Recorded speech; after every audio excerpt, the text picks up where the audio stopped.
Hi guys, Dennis here from Denny Bob's RC. Hey, I've been working on this R620 Highline Scania. It's a Hercules kit. I'm just kind of getting the finishing touches done on the truck build. But I found a problem in the instructions. Actually, a couple of problems. They have done something wrong. And the problem starts at step 5. Then I see a picture correction in step 10, but you wouldn't catch it unless you're looking for the problem. And you don't discover the problem until you hit step 52, which is the final step. So then you have to go back, tear the truck back apart, correct the problem, and then put the truck back together. The whole thing, the correction took me maybe a half an hour. But still, if the problem wasn't there to begin with, we wouldn't have to do that. So anyway, I'm going to kind of go through and I'll show you where the problem starts and how I kind of discovered it and what I did to correct it. So here we go. Hercules does have some nice pictures and everything, and if you just look at the pictures, the problem starts at step 5 with this very front part. This very front piece on the Hercules is very similar to the bumper mount for the Tamiya trucks, but it's similar but different because this is a European truck.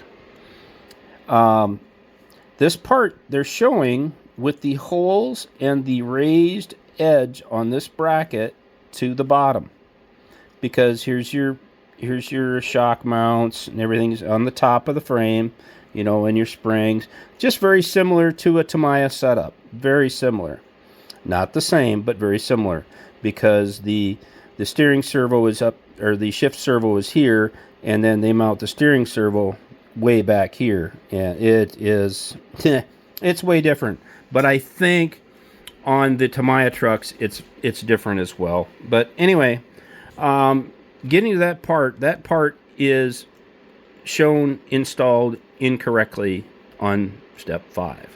Now, after I found this problem, I did not find this problem until I hit step 52. But as I go through the pictures and I see this is step 10. Well, this bracket, now this raised portion is towards the top, because now the frame is flipped upside down for when you're putting the front axle in. Now, I didn't catch this originally. Why would I? I'm not looking at putting this part in. But what happened is, we'll get old cleared to step 52 when you go to put your grill assembly, which is the last and final step, by the way. Your front bumper is sitting 1/4 to 3/8 inch lower, and none of this stuff lines up. And your cab is sitting here tipped forward at an angle. And when you go to, because these cabs do tip forward, and there's a pin in the back that you put a pin in, and it's just wasn't right. I was like, something is not right. It's just wrong. So anyway, I went back, took the 2 screws out that hold the grill on, then this grill drops off, then there's 3 screws that hold the hinge on, then your cab comes off. Then I took that front bracket, took the 4 screws out, flipped that bracket 180 degrees like it was shown in picture, or in step 10. See if we can get back there. Like it is in step 10. But, you know, why would I look at step 10 and say, oh, I gotta remove the front plate and flip it? Because it showed it this way in step 5. So now it sets perfect. All the body lines, everything lines up nicely, beautiful. It was just completely frustrating. I was like, that is not right. I'm a little bit of a perfectionist, and I knew something had to be wrong.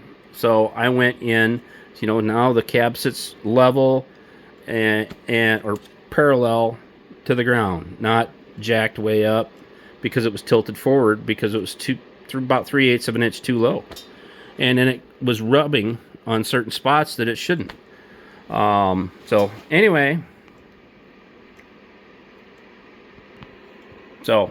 hopefully that kind of helps people out. If anybody gets one of these kits and gets to make the correction before you get that far, you know, it was very annoying and irritating to me. But anyway, I got it figured out. So hopefully that'll help anybody who decides to get one of these kits down the road and starts assembling it. And hey, Dennis made a video to correct this problem. So hopefully that'll help a few people out. That's what we're all here for. So anyway, I am super stoked with it, folks. I'm really happy with how it turned out. I got my aluminum rims on the front and back.